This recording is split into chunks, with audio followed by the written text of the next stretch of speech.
My name's Ross Broadstock from the Britain's Hidden History group. I'm going to be reviewing the book Moses in the Hieroglyphs. In fact, it's three major pieces of work put together into one massive volume. It's a groundbreaking work. One that in the future I think we look back as one of the great pieces of our era. So please bear with me and I'll go through the book and why it's so marvellous.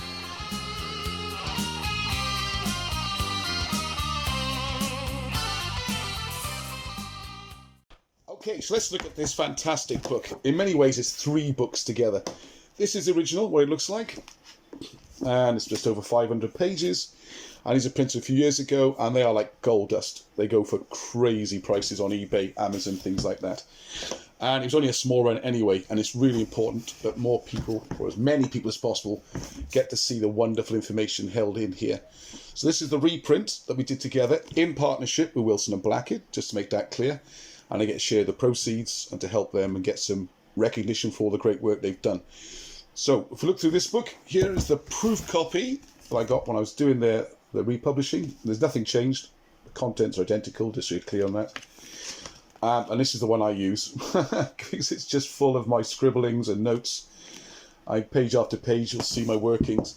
And the thing which really was, I guess, almost life-changing for me was the first section of the book, which concerns how to read Egyptian hieroglyphs, how the conventional system has been misguided following looking at Coptic.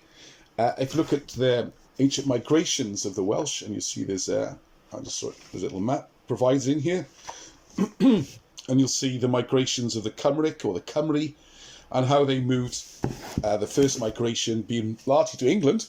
English people are actually British, most of them, without realising it, not Anglo-Saxon or Germanic. And later the migrations of Brutus, 500 BC.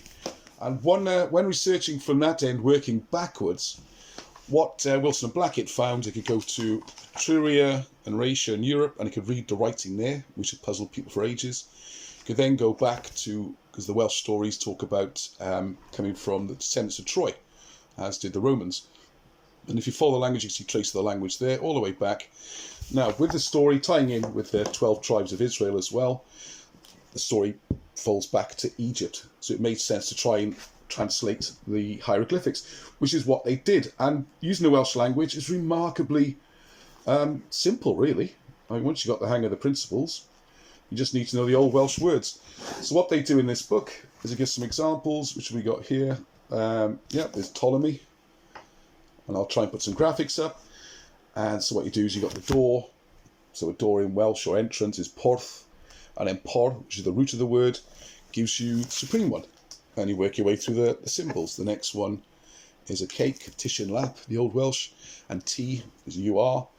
And then we've got the olives in Welsh, or lewydd, from which we get then the word for powerful. And it goes on through, and you can read all about this. I mean, I was so impressed that I've actually done a learning guide, which I'll be doing a series of videos for, and it's just being released, which is Hieroglyphics, which goes to a lot of the same ground, showing you with examples and exercises so you can learn how to do it. It's just brilliant. It's amazing. Now, one of the things I let you do, of course, is read more messages from the hieroglyphs. So using that and the other information, they've done research, you go on to the second really major work within this work, and this is three major works at least, and that is tracing the burial place of Alexander the Great, and indeed his whole dynasty, with Philip, Roxanne, all those people. And you can see by reading the hieroglyphs properly, you can decipher names like Roxanne, Alexandros, the generals that fought with him, and you go through. And the other thing that's remarkable in here is then looking at them providing you can read the pictograms as well. It's also covered in my book and gives you an introduction here how to understand what these pictures mean. So have baffled people for such a long time. And one of the great helps, of course, is you can see some of the symbols shown tie in when you translate it using the Welsh, the other Cymraeg words. You can read the story and why they're wearing certain things and why angles and it's just mind blowing. Because what you go on to then, of course, is looking at Thanis, the burial ground of Alexander and his dynasty. And you can see there some of the madness that's been going on. There we go. You've got the tombs and floor plans and this analytical mind, you can see then how two temples seem to sort of overlap slightly, and you can see where one has been built and another one has been built butting into it. Now the crazy thing is, with the conventional dating, this one is supposed to come first, and you can see it's crashed into the one which is supposed to have not been there when it was built.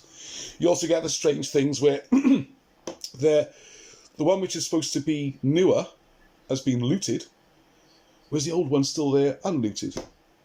Well, clearly it's a case of this building's been looted and then the new one's been built since the time of that loot, and it all ties in with Persian history.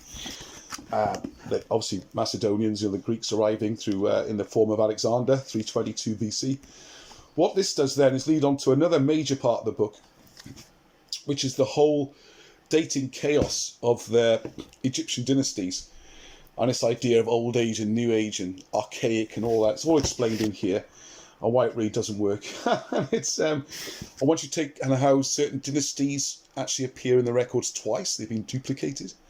So once you take out the duplications and you slot in the right names, everything comes together, and the mysteries of dating and the problems disappear. You know, like inventions being found, like certain types of beads which are recorded and then not recorded again for another 700 years, like people forgot.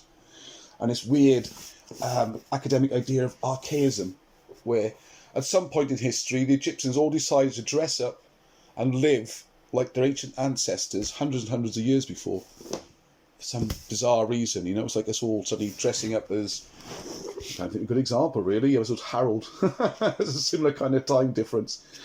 So, you know, go back 1,000 years and all start living this archaic lifestyle. So that is truly remarkable. And then, of course, as the title of the book, well, this is better on this one, as the title of the book shows, the reason it's called Moses in the Hieroglyphs, because then there's the absolutely groundbreaking work, how you can track down the biblical stories and events and characters from the Bible are shown in the hieroglyphs. Because one of the mysteries always been, of course, why is the Bible never mentioned in the hieroglyphs? Well, it is. And some in great detail, like the story of Joseph, who becomes the viceroy, and the whole story of how he runs Egypt more or less into the ground, you know, with taking all the food and then charging extortionate rates to give it back, and how the people plead for him to be taken away. And you've got Moses, the Exodus. Another fascinating piece of history in here. It's all about the Queen of Sheba, how she was actually part of the Egyptian dynasty, and how she had no males available to produce an heir. And that's why the famous visit to Solomon, which is all described in here. And you can read through it, you can see I've been scribbling all over it. It's one of the great things I recommend, even if you have one of these originals, you're lucky enough to get a hold of those. This one's been reprinted, plenty of room in the margins to make notes, and have a go at the translations yourself. Check it. Tells you how it works, tells you how to do the translations. You've also got this, if you really want to learn how to do the whole thing, which obviously I'd recommend. I wrote this and shows you how it works. But you can check for yourself, go through, as I've been doing. And there are a few, after having put a year of work into learning how the hieroglyphics are read, there are a few things I might disagree with, but the overall thing is absolutely stunning. And amazingly, when I go back to their first principles and retranslate some of the things, it's even more compelling. So you have the crazy situation where there's no record of Moses except in the British Museum. One of the main features there is called the false door of Pictograms.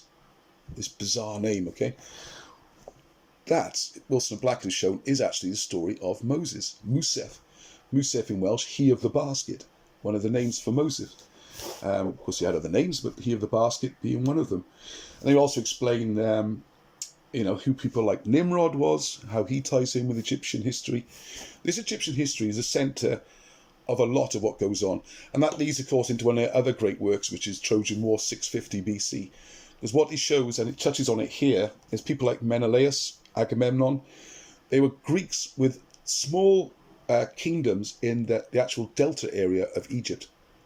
They weren't coming from Greece. And if you read the Iliad and then you read Homer's Odyssey and you follow the route, they come south down the east side of the Mediterranean down to Egypt. And a lot of the story takes place in Egypt, which makes perfect sense. once you understand all this. It also gets rid of this idea of the sea people, who they were. There's no such mysterious sea people. It's very clear who they were. You could tell from the uniforms, when they fought for the Egyptians, you know, when they then had to fight against the Egyptians. It all makes perfect sense. This really is, it's just groundbreaking book. What else do we have on then? Yeah, who the Hebrews, or it's difficult to know what to call them at that stage, the Kassite kings and the Hyksos. And now that's mistranslated with Greek and trying to make them into some sort of shepherds. In fact, they're a kingdom appointed, it would seem, to rule over Egypt, which was part of a larger empire. Egypt, when you go through history, ancient history, is very rarely been independent. Usually it's held as a sort of breadbasket. You know, the Assyrians had it, the Persians had it, the Romans had it, the Greeks through Alexandros the Macedonians, they held it. It tended to be part of other countries, and this explains why, following some of the sort of native tongues, if you like, or trying to work with Coptic and stuff like that. Another reason, not the only reason, another reason it's not going to work, because it would seem that the language itself was the from ancient Assyrian. So after their invasion, this writing would come into play. And then, of course, the ancient Syrians, part of which is the Cymric people, which is why the language is here. Now, what's interesting as well about that is if you look at the writings of people like von Bunsen in the 1850s, way back, he talks there about this ancient Assyrian language being a root of many what he called Indo-European languages, and you can see traces of it in all sorts of places. The difference with Wales is that, unlike the other countries, it's right on the edge of Europe, and as a result, it hasn't had invasions and external factors, and the language stayed remarkably pure, at least until the past few hundred years. But hey, that's another story. You get an old dictionary, you can look it up, you can do it. So that all works perfectly like that. It goes in the other direction. You can see traces of it going off to Sanskrit, which is another curious link. And also using these principles, it then gives you an insight into how to read Etrurian, you know, the ancients before the Romans arrived. Even look at cuneiform, and then you go into all sorts of things. So this really does change your whole view on history. And I just have to do a little mention here, and I have covered how this is done in the Hieroglyphs book. It's some of the stuff about the pictograms, what's really being depicted. Like, this is a famous one here from the Nama palette, one of the earliest examples of Egyptian writing or drawing, whichever one to call it. And you can see here in the mainstream, this is considered to be a prisoner being executed. But as you can see, he's a supplicant. He's not chained or handcuffed or anything. And if you read, once you read what the symbols mean, you can see it's a voluntary process and some kind of initiation, with a nail being driven into the, into the temple, the religious seat in your brain. So it's a fantastic book. It really is mind-opening in so many different areas. There's so many other things I'd like to talk about within this book. That's about enough for review. Maybe we'll do some more videos about it. Yeah, even the old names, what pharaoh means in Welsh. I'll give one example just to close, because it is one of my favourites. Maybe you've heard of the god Ptah, P-T-A-H. That's a great example of the sort of nonsense with mainstream reading of hieroglyphics and Egyptology. This word, as admitted by everybody, and you can read it in Budge's works and things, was invented. It was just invented by the Greeks. The problem was they couldn't find any vowels, so they didn't realise that the words are sounds. So you'll have a L rather than a L. So le, and then you don't need a vowel. Anyway, we won't go into all that now. So they ended up with a P, a T, and what they thought was an H. And you can see how they got to the H, which is completely wrong again.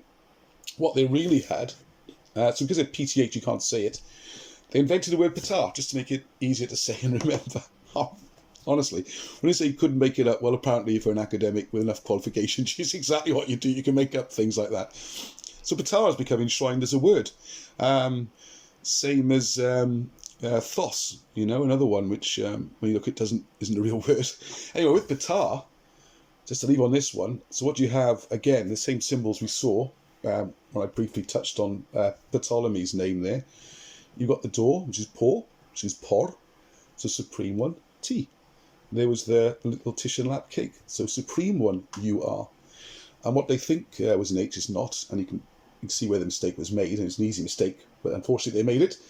You then have brisk and vigorous, and it's actually a C, S-I sound, so it's portissi, portis.